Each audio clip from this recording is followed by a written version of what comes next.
চাওক কৰি আমাৰ মূল উদ্দেশ্য হৈছে অসমৰ পৰা নিবনুৱা সমস্যাক দূৰ কৰা। দেখাই পাই আছো আজিকালি বহুত ল'ৰা ছোৱালীয়ে কাম নাপাই বেয়া কাম কৰি আছে।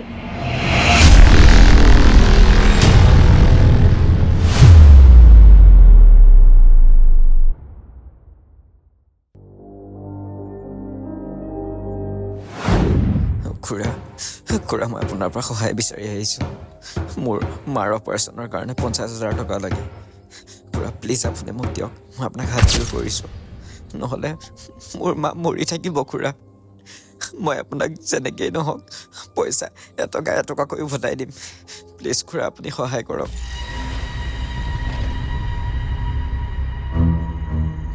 কেতিয়াবা এনেকুৱা লাগে চালা চব বাদ দি চোৰ ডকাইত কৰিব গুচি যাম।